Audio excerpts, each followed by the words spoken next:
네, 그럼 시간이 되었으므로 기조 강연을 시작하겠습니다. 저는 충북대학교 역사교육과에서 근무하고 있는 김승욱이라고 합니다. 오늘 사회를 맡게 됐습니다. 오늘 이제 기조 강연을 해주실 백영석 교수님 소개를 드리도록 하겠습니다. 자리에 올라와 계시죠? 백영석 교수님은 서울대 동양사학과에서 동양사로 박사학위를 받으시고요. 그 뒤에 이제 한림대와 연세대에서 교수 활동을 하셨습니다. 현재는 연세대 명예교수이시고요.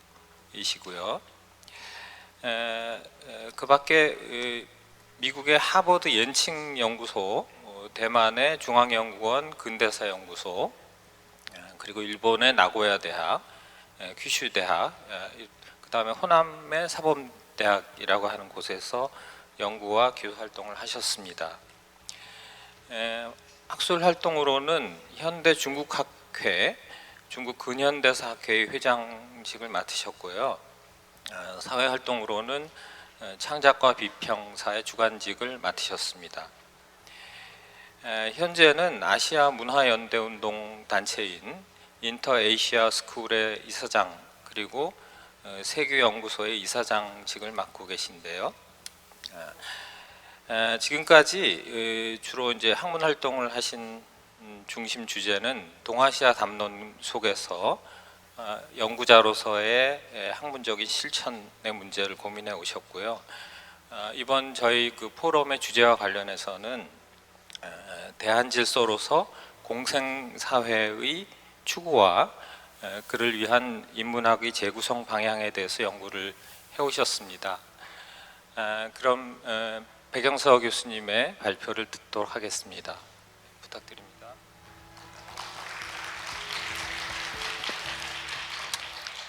환영해 주셔서 감사합니다. 그리고 이 귀한 자리에 첫날 첫 기조 강연을 할 수 있는 기회를 주신 조주기 변윤영 변 여러분께 감사의 말씀드립니다.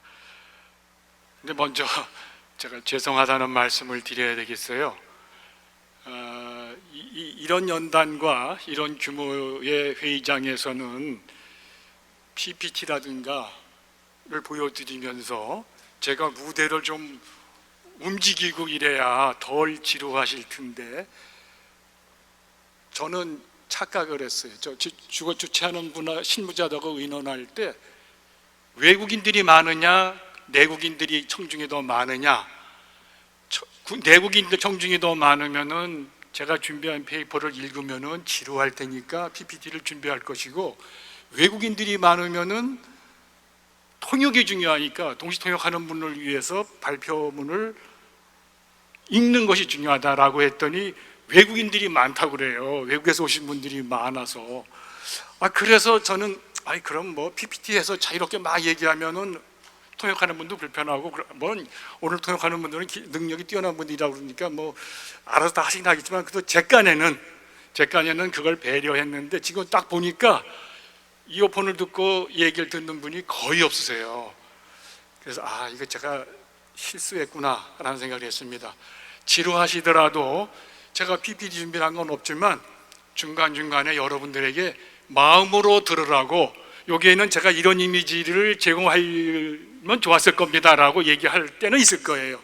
그러나 기본적으로는 발표문을 읽을 겁니다. 이게 제일 지루한 발표 방식이에요. 그러나 때로는 제가 표현하고자 하는 것을 가장 잘 전달하는 방식이긴 합니다. 보시면 알지만 이 자료집 프로그램북의 64페이지부터 우리말로 된 제2A가 있습니다. 그걸 그대로 다 읽으면 30분이 더 걸릴 겁니다. 그래서 제게 주어진 시간이 30분이고 벌써 몇 분이 지났기 때문에 30분 동안에 제가 이 자료집에 실린 내용을 건너뛰면서 얘기하도록 하겠습니다. 그런 식으로 진행하는 것을 먼저 양해 드립니다. 우선 첫 번째 1절이라고 할까요? 서론에 해당되는 것부터 읽겠습니다. 지금 대전환의 시대에 직면한 것은 분명 실감됩니다.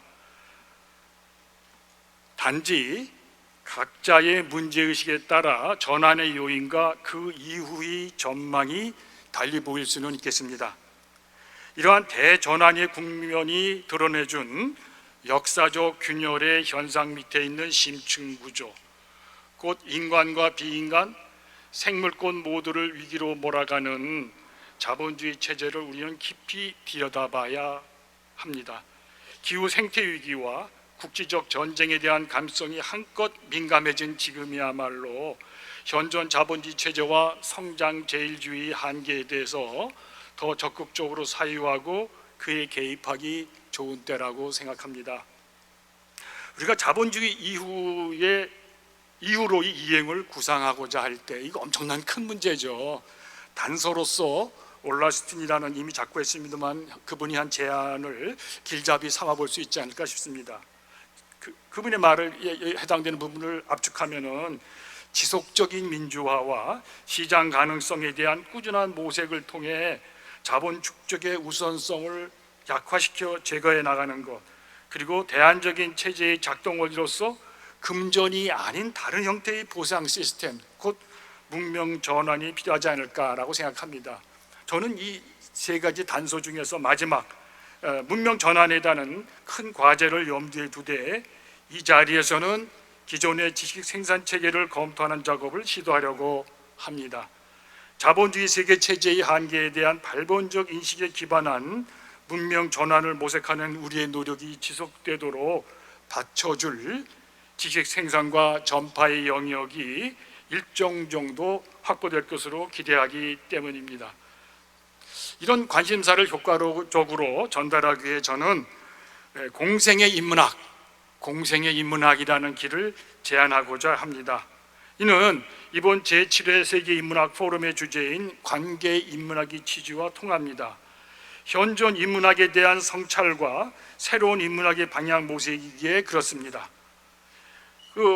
프로그램북 30페이지에 보면은 주제 소개의 문장이 있습니다. 그걸 직접 인용해 보면 인간, 비인간, 자연을 포괄하는 새로운 관계 문화의 정립을 추구하고 그를 위해 중간 규모의 주제로 소통, 공존, 공감을 핵심 가치로 삼자는 요청도 제가 지금 얘기하는 공생인문학이 공유하는 바입니다.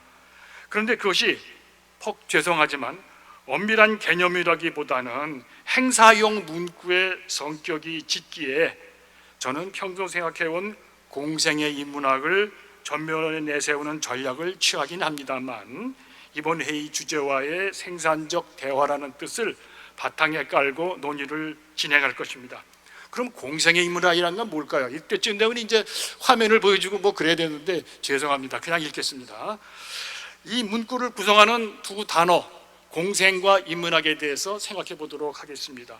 보통 공생을 영어로 옮기자고 오늘 보니까 영어로 뭐 다양하게 옮기고 있더라고요. 다양하게 벌써 이미 옮기고서 각 패널에서 쓰고 있던데 뭐 심비오시스를 생각하는 분도 있고 코익시스턴스를 생각하기도 하고 그렇습니다만 저는 여기서 코비카밍이라는 조어를 의식하고 있습니다. 그것은 함께 생성하고 변화한다는 의미를 갖습니다. 동양의 노자 철학과도 연관된 이런 개념입니다. 다음으로 그럼 인문학은 뭐냐? 저기서 말한 인문학은 학문 분류상 분과학문이 하나로서 대학이나 학술 체계에서 제도화된 영역에 한정되지는 않습니다. 통합학문, 총체적 학문이라는 뜻으로 씁니다. 이처럼 새로운 의미가 부여된 두 단어, 즉 공생과 인문학으로 조합된 공생의 인문학은 학문 각 분과가 함께 생성하고 변화한다는 학문이자 인간과 비인간, 생물권 모두가 함께 생성 변화하도록 이끄는 학문이라는 두 겹의 뜻을 아우릅니다. 이런 규정이 추상적으로 들릴지 모르겠습니다. 그렇다면 인간다움을 추구하는 인문학 본래의 목적에 충실하는 공생의 인문학은 아름다운 사람을 기르는 것을 지향한다고 말한다면 좀 더 실감나지 않을까요? 그럼 아름다운 사람이란 건 또 뭐냐? 한마디로 자기답게 사는 삶을 영위하는 주체임을 자각하고 감각이 온전하게 깨어남을 끊임없이 견지하려고 애쓰는 사람입니다. 그가 오감을 통한 생생한 미적 체험을 통해 세상에 대한 감성을 키워 개인의 내면 변화를 이끌어내고 이를 바탕으로 생기 넘치게 살아가는 개인의 아름다움을 허용하고 북돋는 조건을 일구는 아름다운 세상을 만들어가는 것입니다. 이렇게 아름다운 사람과 아름다운 세상이 하나로 되는 과정은 개인 차원의 내면의 변화, 곧 개인 수양과 함께 사회 변혁을 동시에 수행하는 과정이라고 바꿔 말씀드릴 수도 있겠습니다. 방금 아름다운 사람의 덕목으로 오감을 통한 생생한 미적 체험을 제시했는데, 공생의 인문학의 길에 동참할 때 이 덕목을 공감 능력으로, 여기 이 부분의 중요한 중간 규모의 주제인 공감 능력으로 이해도 좋을 것입니다. 그런데 공감이 널리 쓰이는 어휘라서 번박해져 가지고 그 뜻이 또렷이 잡히지 않는다면 사회적 영성이라고 바꿔 생각해 보면 어떨까요? 이는 자기 초를 향한 내적인 길을 가는 삶의 방식과 수행이라는 의미의 영성을 종교성 안에서 재해석해 개인의 삶과 사회적 질을 동시에 변화시키는 상호적인 과정을 가리킵니다. 마이크가 혹시 울리나요? 괜찮습니까? 예. 이 발표에서는 공감 능력과 사회적 영성의 공통된 특성으로 꼽을 수 있는 듣는 힘, 맞아요. 듣는 힘에 밑줄을 쳐야 됩니다. 듣는 힘을 부각할 것입니다. 단순히 청력을 말하는 것이 아닙니다. 말하는 사람의 말, 때로는 말할 수 없는 것에 대해서 침묵하거나 웅얼거리나 그런 표정까지 포함해서 받아들이고 듣는 것의 의미를 생각하며 스스로의 인식을 반초하여 갱신하려는 과정에서 단련된 능력입니다. 이 힘을 길러서 특히 낮은 자 혹은 비통한 자의 고통에 공감하고 공생하는 주체가 개인적으로든 집단적으로든 생성하기를 기대합니다. 여기서 아마 제가 PPT를 만들었다면 우크라이나의 난민들, 팔레스티나의 난민들, 그리고 플라스틱으로 신음하고 있는 해양 생물들 같은 사진을 보여드렸을 겁니다. 그들의 목소리를 들어야 된다는 뜻입니다. 이것을 더 확장하면은 내가 우주 안의 모든 존재와 관련되어 있고 함께 살아가는 존재임을 자각하고 실천하는 수양의 힘이라고 말할 수 있겠습니다. 듣는 힘을 단련하는 것은 문명 전환의 동력이 될 수 있습니다. 경제적 보상 중심의 사고와 제도가 일종의 마음의 뇌물이 되어 조장하는 마음의 부패에서 벗어나 다른 욕망, 이를테면 영적 갈망이나 아름다움의 추구를 통해서 욕망의 공적 가치로 전환해 대안적 삶의 기획을 일상적으로 공유하고 실천하도록 이끌기에 그렇습니다. 물론 이런 발상은 새로운 것은 아닙니다. 동서양의 종교와 사상의 광맥에서 얼마든지 찾을 수 있는 자원입니다. 그 자원을 지금 대전환 국면에서 각자가 터한 장소의 실감에 따라 따져 묻는 비평적 태도를 견지하면서 재활성화하는 길이 기묘합니다. 자본주의 폐해를 돌파하는 동력이 될 자원은 우리가 탐구하고 최대한 활용하는 한에서만 존재하는 법입니다. 인문학이 시대적 과제에 부응하는 새로운 삶의 방식을 구상하고 실천하는 과업에 충실하려면 대한문명으로 가는 과정에서 우리가 터득해 점증적으로 축제해온 사유와 삶의 경험을 재활성화하는 데 게으를 수 없습니다. 그래서 이 발표에서는 특히 한국사에서 쌓아온 사상자원을 남달리 중시할 것입니다. 두 번째 절로 들어가겠습니다. 공생의 인문학을 내세운다고 해서 새로운 제도나 방법론을 제창할 뜻은 없습니다. 문명 전환의 방향에 맞춰 학문한 태도를 바꿔 현존하는 인문학을 온전케 하는 길을 찾을 따름입니다. 그 길을 제대로 가기 위해서는 무엇보다 진리관의 일대 전환이 요구된다는 발본적 인식이 필요합니다. 이 문제의식을 바탕에 두되 여기서는 그간 제가 수행해온 작업을 성찰하는 방식으로 공생의 인문학으로 향한 길을 가겠다는 마음가짐과 관련된 두 개의 요건을 제시하는 데 한정하겠습니다. 첫 번째는 사회의제를 학술의제로 삼는 태도입니다.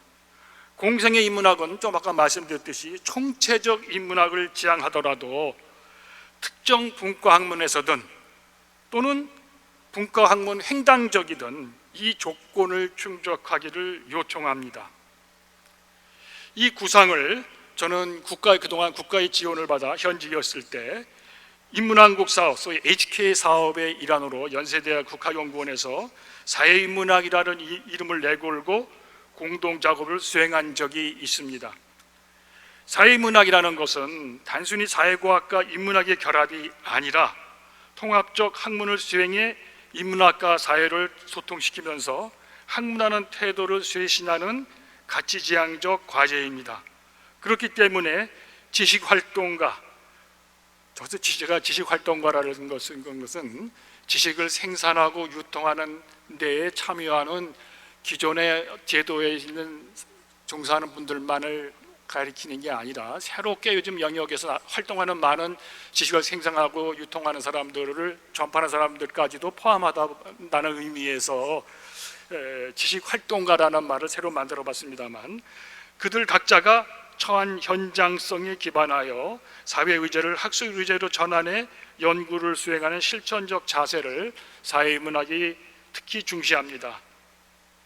구체적 정세 판단을 거시적 시야, 곧 역사적 사상적 과제와 결합시켜 우리 삶의 다양한 가능성에 대한 어떤 통찰을 이끌어내고 그에 비춰 실천하려는 것입니다. 조금 얘기를 건너뛰겠습니다. 그런데 이걸 가지고 어떤 분이 인터넷에서 찾아보니까, 인터넷에서 찾아보는 게 참 안 좋은데 뭘 찾아봤더니 엄청나게 비판적인 댓글이 있더라고요. 니네들 한 거 다 실패했다. 제도권에서 한다는 게 뭔 의미가 있겠냐. 배영서가 한 거 사업 책 몇 권 내고 뭐 논문 몇 번 써 끝났다, 뭐 이렇게 혹독한 게 있어요.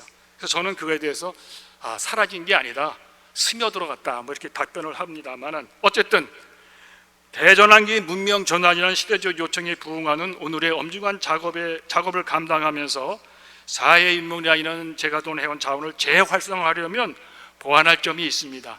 완전히 사라져버려야 할 건 아니고 연구자들에게나 우리 사회에 스며들었습니다만 보완할 점으로, 첫 번째는 인류세 또는 자본세라 불리는 지금의 상황에서는 과학기술과 인간의 관계를 근본적으로 다시 보는 과제를 더 깊이 다뤄야 마땅합니다.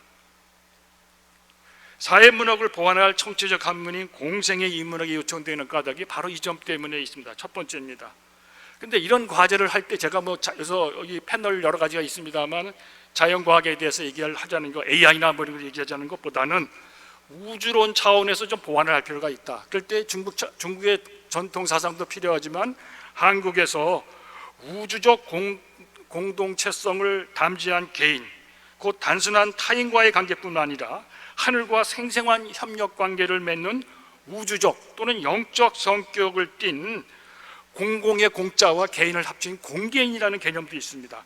이런 개념을 제출한 동학과 천도교를 잇는, 그리고 원불교로 이어지는 이런 발상, 우주적 개인이라는, 우주적 공동체성을 담지한 개인이라는 이런 사상적 자원을 한번 살펴볼 필요가 있고 재활용할 필요가 있다고 강조합니다. 중국인들은 또 다른 우주적 얘기를 하더라고요. 이제 두 번째 요건으로 옮겨가 보겠습니다. 그것은 지식활동가의 삶의 기획, 달리 말해 개인의 실존 차원의 삶의 윤리, 즉 내 삶과의 구체적 연관성에 대한 성찰이 필요하다는 겁니다. 이 요건도 그동안 사회문학에서 제대로 다루지 못한 과제인데, 좀 강하게 표현을 한다면 지식활동가의 마음 공부입니다. 이렇게 마음 공부다 이렇게 말하면 어떤 분들은 벌써 동아시아의 전통 학문과, 즉 스기친이라고 그러죠. 스스로를 수양하고 세상을 다스린다는 관념을 바로 떠올릴 분도 계실지 모릅니다. 그런데 제가 여기서 말하는 것은, 마음 공부는 이런 것법과를 감싸긴 하되 한 걸음 더 나가서 여기서 말하는 마음 공부는 현실적 실천과 동떨어진 개인 수양을 의미하지 않습니다. 세계적으로 유행하는 영성 훈련, 이게 보통 마음 챙김, 마인드풀니스라고도 하죠. 이때도 이제 제가 PPT를 보여드렸다면은 영성 훈련하는 장소 몇 군데 뭐 이런 거를 좀 화면을 보여드릴 수 있겠습니다. 강조하기 위해서. 그러나 이런 영성 훈련, 유행하는 영성 훈련은 이에 기반해 가지고 스트레스를 감소시키고 기운을 얻어서 돈벌이에 더 열중하게 돕는 일종의 힐링 프로그램이죠. 이것과도 다르다고 저는 말합니다. 지금 무슨 말이냐면 각자의 비평적이고 정적인 훈련을 포함하는 좀 더 전면적인 마음 공부나 수행을 요구하는 일이기 때문입니다. 한마디로 말해 앞에서 말씀드렸지만 개인 수양과 사회 변혁의 병진을 감당하는 일이 공생에 입문하기 위해서 중요한 두 번째 요건입니다. 여기서 말하는 마음 공부는 유학의 수기치인적 태도의 재활성화에 그치지 않습니다. 유불선을 아우르면서 동학 청도교의 개벽 사상을 계승한 원불교 사상, 특히 사막의 내용을 바탕에 준다는 점에서 다릅니다. 여기서 사막에 대해서 길게 말하지는 않겠습니다. 여기서 학이라는 것은 단지 강조하고 싶은 것은 사막 세 겹의 학이라는 건데, 사막에서의 학이라는 것은 관념적 차원의 마음 공부가 아니라 물질 문명이 주도하는 근대적 현실이라는 구체적 상황을 해결하고 운영해내는 공부이자 수행입니다. 단순한 학습이 아니라 수행이라는 거에 방점이 있습니다. 이 과정에서 정신수양, 사리연구, 작업치사라는 세 겹의 마음 공부를 한꺼번에 끊임없이 수행하는 겁니다. 특정 종교의 용어이긴 합니다만 이것이 저는 보편적인 의미가 있다고 인용했는데, 관심 있는 분들은 각주나 본문을 더 읽어봐 주시면 고맙겠습니다.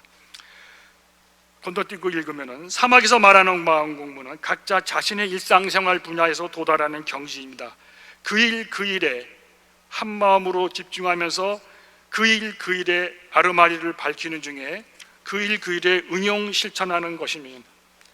이 시각에 입각해 공생의 인문학의 지식 생산 과정을 다시 보면 지식 활동가 개개인이 모든 분야에 통달해야 된다라는 그 무리한 주문을 하는 건 아닙니다. 각자의 능력과 처지에 맞는 만큼의 지식을 습득하되 항상 총체적 학문으로서의 인문학을 지향하는 태도로 전환해 끊임없이 지켜나가야 한다는 뜻입니다. 각자가 자신의 삶의 현장에서 절실한 문제를 중심으로 현실에 대한 총체적이고 실천적 인식을 추구하면서 자기 자신과 현실의 삶을 동시에 변혁하는 공부법이 공세계 인문학의 두 번째 중요한 요건임을 다시 한번 확인드리자고 말씀드리고 싶습니다. 세 번째 절로 들어가겠습니다. 공생의 인문학과 지식의 재구성입니다. 이전에 아까가 생산의 차원이었다면 이번엔 전파 또는 유통의 차원이라고 해도 좋습니다. 주로 교육 차원이겠죠. 지금까지 밝혀온 이 발표의 논지대로라면 지식 생광 영역과 전파 영역을 구별해서는 안 됩니다. 모두 마음 공부를 통해 아름다운 사람 또는 사회적 영성을 가진 인간이 되고자 하는 과정이기에 그렇습니다. 그런데도 이 자리에서 편의적으로 나눠 살펴보는 것은 날로 지식 정보 입수 경로가 다양해지는 현실에서 대학 교육의 비중과 고유한 역할이 급속히 저하되는 반면 SNS 등 다양한 지식 전파 매개체 영향력이 점점 더 커져가는 상황에 직비하기 위해서입니다. 여기 젊은 분들도 많이 와 계시는데요, 젊은 세대일수록 자연 언어보다는 디지털 언어 혹은 컴퓨터 언어에 더 익숙해진 현실에 직면하고 있지 않은가요? 요즘 교수님들 많이 얘기하시더라고요. 3년 동안 코로나 격리 이후에 학생들 만났더니 학생들의 문화가 많이 달라졌다고 그런 얘기해요. 바로 이런 상황이 더 잘 보여주죠. 이런 조건에서 어떤 지식 전파 매개체에 더 비중을 둘지는 지식 활동가 각자가 선택할 몫일 터이지만 어떤 경우든 근본적으로 듣는 힘을 키우는 과제가 무엇보다 절실합니다. 이 과제 역시 제가 그간 수행해온 작업을 돌아보는 방식으로 접근해 보겠습니다. 저는 역사 연구자로서 이전에 공감과 비평의 역사학을 제기해 본 적이 있습니다. 이것은 한일 역사 분쟁을 갈등을 해소하기 위해서 제기했던 것인데, 그것은 과거에 산 사람들에 대한 공감과 그로부터 향상된 비평력을 갖춘 일반인과 역사 연구자가 공동 주체가 되어 함께 추진하는 새로운 역사학 프로젝트입니다.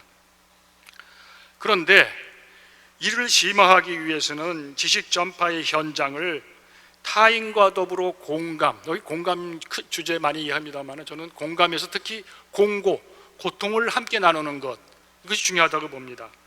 그러한 장애 관점에서 새롭게 해석해서 발신하는 태도가 기념화되는데 점차 생각이 미쳤습니다.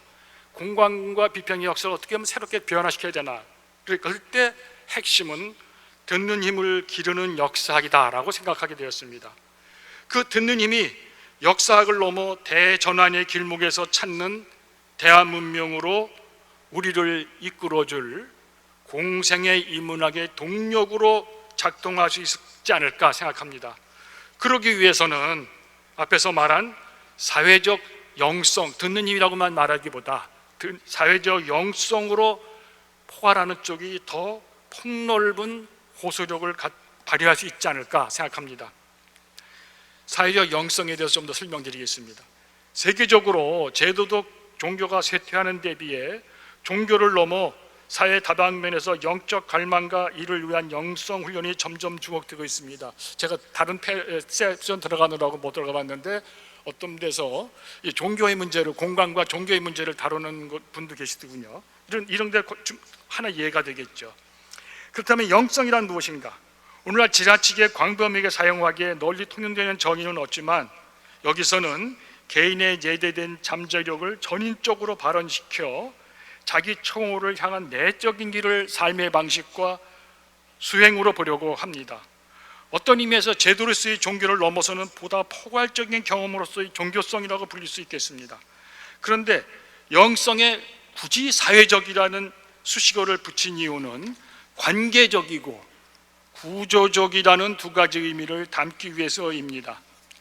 따라서 사회적 영성이란 한 개인의 경험을 종교성 안에서 해석해냄으로써 개인의 삶과 사회적 질을 동시에 변화시킬 뿐만 아니라 사회의 경험을 재해석함으로써 사회 전반의 변화뿐 아니라 개인의 삶의 질을 변화케 하는 상호적인 과정을 가리킵니다. 이에 대해 길게 말하기보다 사회적 영성을 찾는 사람의 예시가 효과적인 전달 방법이 될 것 같습니다. 시인과 화가 한 명씩 소개하겠습니다.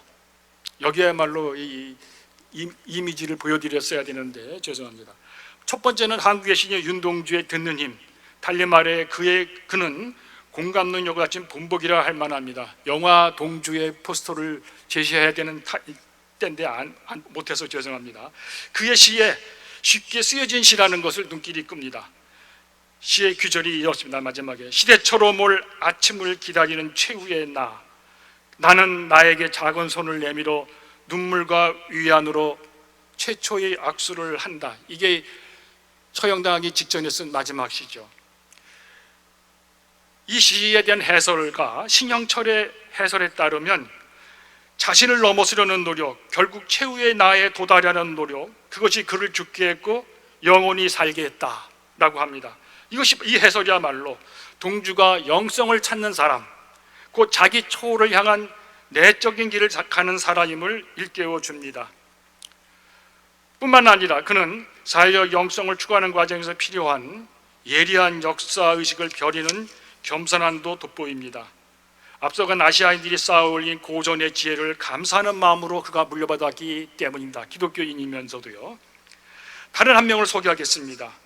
2021년에 100세로 타계한 화가 토미야마 타에코가 있습니다. 여기 이미지를 보여드리면 좋았을 텐데 죄송합니다. 제가 박물관에서 연세대 박물관에 동영상을 만들어서 전시할 때 소개한 것을 밑에 있으니까 한번 관심 있는 동영상 보시기 바랍니다. 그는 시간이 거의 돼가죠. 그러면 좀 줄여보겠습니다. 그는 화가이지만 장르의 경계를 넘어들어서 제가 말하는 오감을 보여주는 그러한 내러티브 예술의 세계를 보여주기도 했습니다만 이러한 장르의 경계 넘기뿐만 아니라 역사를 기울여 듣기 위해서라는 목표로 그의 작업이 이어지기에 한층 더 깊은 울림을 줍니다. 청일전쟁부터 이어지는 동아시아 근현대사의 모순의 응집과 그로부터 연유한 고통의 기억, 그리고 그를 넘어서는 연대의 정동을 형상화한 그녀의 예술 세계를 듣는 역사의 귀감으로 삼고 싶습니다.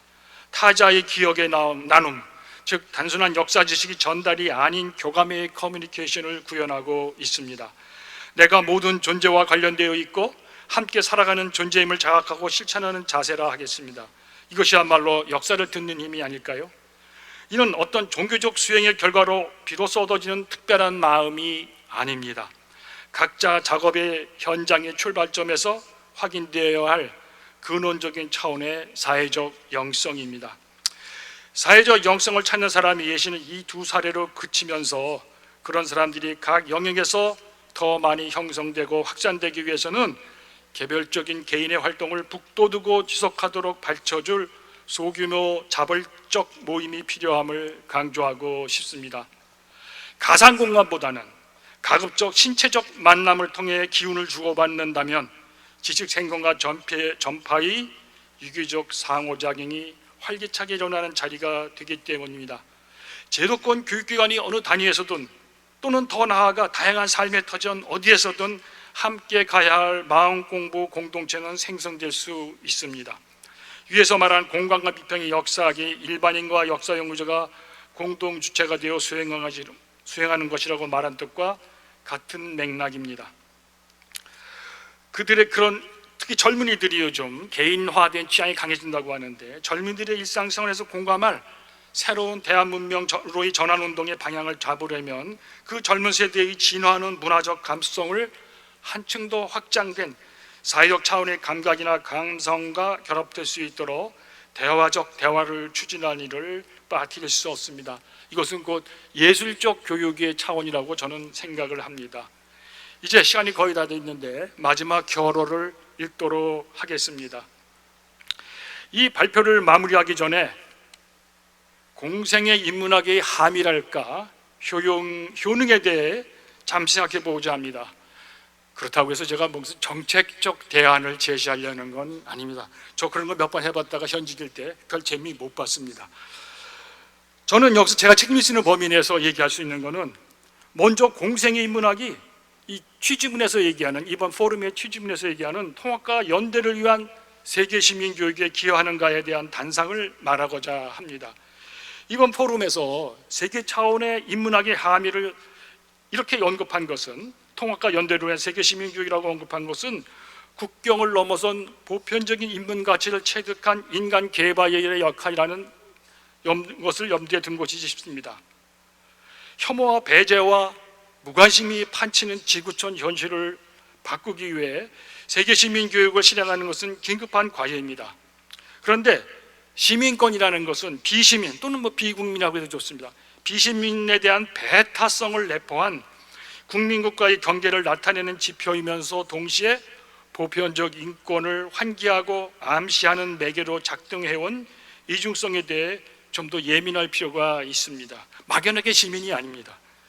이번 포럼이 인권과 시민권, 달리 말해 인권과 시민을 같은 것으로 보는 쪽이라면 그것이 갖는 의미는 정치에 대한 보편적 권리를 긍정하는 데 있으며 그런 의미에서 이런 주장은 정치적으로 무한한 영역을 열어놓는다는 인식을 단단히 공유해야 합니다.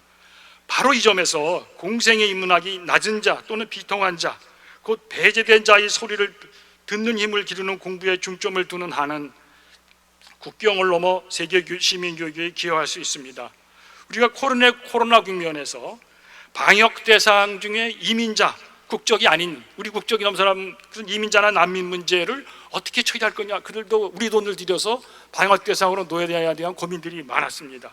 그 시민이자 인간이라는 이중성 문제에 직면해 성공했던 그렇지 못했던 우리가 대처한 경험이 날카롭게 보여주듯이 지금처럼 자본주의 세계 체제에서 이 불평등이 조성하는 어려운 교착 상황은 역설적이지만 타자의 고통을 함께하는 동시에 함께 보람을 느끼는 사회적 연대의 조건을 만들어주기도 합니다. 이런 주제에서는 이미 많은 패널에서 토론하고 있고 할 것으로 보입니다. 그런데 세계 차원으로 시야를 넓혀 인문학의 효능을 사유하더라도 실천 차원에서는 개인의 실천 차원에서는 각자의 삶의 현장에서 그 길을 가는 태도가 전제되어야 합니다. 이른바 그걸 이소성대라고 합니다. 그런 마음가짐입니다. 즉 큰 일을 이루기 위해서는 작은 일부터 해나가되 큰 뜻을 품고 착수할 때 작은 일에 매몰되지 않고 훨씬 더 강한 실행력도 갖는 법입니다. 각자의 삶의 현장에서 자기 자신과 사회 현실을 동시에 번역하는 공부법이 공생의 인문학의 요체임을 다시 한번 강조해 보고 싶습니다. 사실 주위를 돌아보면 이 발표에서 제가 역설한 공생의 인문학을 비록 이 똑같은 이름을 걸진 않았지만 이미 걸어왔고 지금도 걷고 있는 익명의 사람들이 여기 계신 분들도 포함해서요 적지 않을 것입니다. 이들과 서로 기운을 북돋우며 함께 나아가는 효능을 거두려고 새로운 이름을 붙여보았습니다. 이 길에서 서로 알아보는 만남의 기쁨을 나누는 일이야말로 기존의 지식생산 체계를 온전하게 갱신하여 대한 문명을 앞당길 집단적 힘이요 동력이 아닐 수 없습니다. 이 회의를 주관하는 기구인 세계인문학 포럼이라는 명칭에 들어있는 포럼의 원뜻은 도시의 시장이나 집회 장소라고 합니다. 모인 순간 무언가를 일어나게 하는 특성, 발표하고 토론하고 말로써 발표하고 토론하는 형태, 말의 형태, 그리고 그 전후 과정에서 뭐 술도 먹고 음식도 먹고 얘기 나누는 신체적 접촉과 같이 사진도 찍고 그런 연대의 형태가 어우러진 이 전 과정이 이 포럼의 수행성이라고 봅니다. 이 또한 공생의 인문학에 이래서 서로 알아보는 기쁨을 맛보는 자리 아닌가요? 그런 점에서 이 회의 이틀간에 걸친 3일간이죠 걸친 회의가 원만하게 잘 끝내기를 기원하는 것으로 첫 번째 기조 발제를 마치도록 하겠습니다. 지루하긴데도 들어주셔서 고맙습니다. 네, 백영수 교수님 귀한 말씀 감사드립니다. 학교 언로로서 인문학에 대한 아주 공명을 주는 그런 발표였다고 생각합니다. 지금 남은 시간이 그렇게 많지 않지만 그래도 발표하신 내용을 정리도 하고 또 서로 소통하는 그런 시간이 필요할 것 같아서 잠깐 시간을 연장해서 진행하도록 하겠습니다.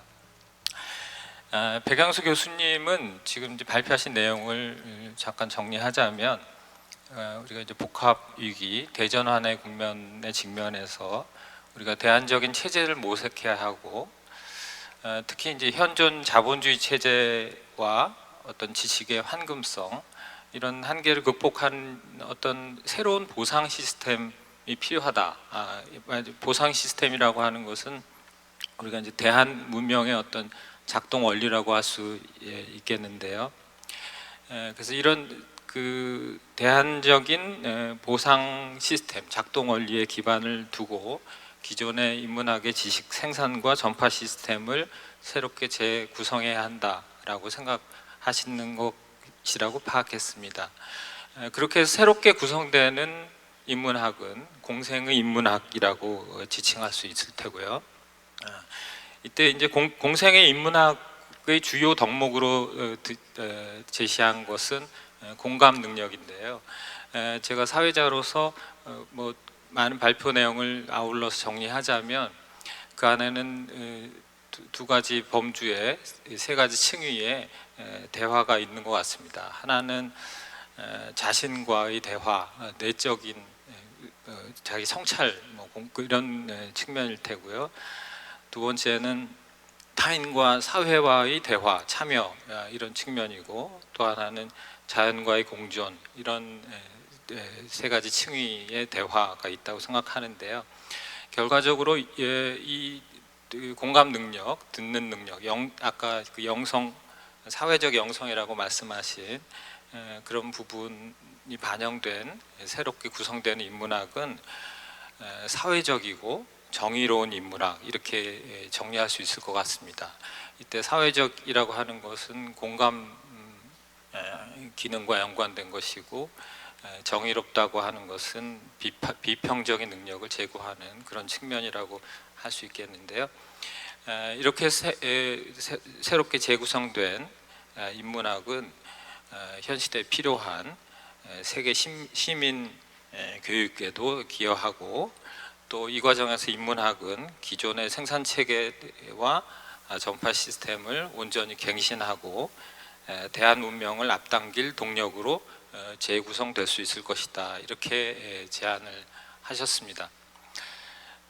지금 그 그 질문을 좀 받아야 되겠는데요. 지금 시간이 많지 않기 때문에 프로에 계신 분 가운데서 질문이 혹시 계시면 손을 들어주시면 질문을 받도록 하겠습니다.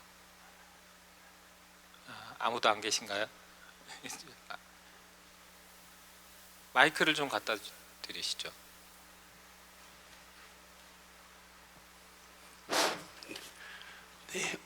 네, 백 교수님의 그 오랫동안 성숙된 그 학문적 결실을 이 공간을 통해서 우리가 같이 나눌 수 있게 된 것을 다시 감사드립니다. 오늘의 대주제가 바로 공생의 인문학입니다. 그 전에 저는 연세대학교 명예교수 설성경입니다. 지금 우리의 현 시점을 백 교수님의 발표와 연결시켜 보면 당장 하나 고칠 수 있는 것이 우리 한국 인문학계도 이념이나 출신 학교나 지역이나 학문의 방법이나 외국에서 유학을 해왔느냐 한국에서 주체적인 연구를 해왔느냐에 따라 많이 빛깔이 달라요. 이 다른 빛깔을 오늘 이 발표를 통해서 백 교수님이 좀 더 앞장서서 그것을 상생의 학문으로 나아갈 수 있는 작은 걸음이라도, 당장 작은 걸음이라도 그렇게 실천해 나갈 수 있다면 오늘 발표가 더 살아있는 발표가 되고 세계적으로 모범이 될 수 있는 발표가 되고 한국 인문학 사상 그 오랜 병폐를 적극적으로 고쳐나가는 제7회 포럼의 의의가 살아나리라고 생각합니다.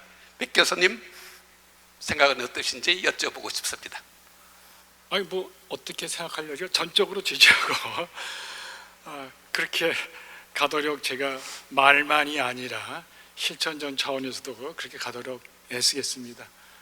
이렇게 답변드리죠. 네, 지금 이제 질문하신 내용은 이제 우리가 학문 내적인 학자들 간의 공존의 문제를 주로 말씀하셨는데요. 간단하게 이렇게 답변을 하셨습니다. 지금 주최 측에서 시간적으로 여유가 없다고 바로 질문을 여기서 자르라고 하셨는데 혹시 꼭 하셔야 될 질문이 있다면 하나만 받도록 하겠습니다. 없으신가요? 그러면 제가 한 네. 말씀만. 네, 마지막으로 한 말씀 해주시죠. 뭐 질문 이 있는데도 사실 하시기 어렵죠. 제가 늘 어떤 제 이런 공개적인 강연할 때 끝에 하는 말씀입니다. 이건 지키는 약속입니다. 이메일 제가 주소를 공개하지는 않았습니다만 저한테 이메일을 보내시든가 그러면은 언제든지 답을 해드릴 테니까 그런 대화를 나누실 분들은 망설이지 마시고 연락 주시기 바랍니다.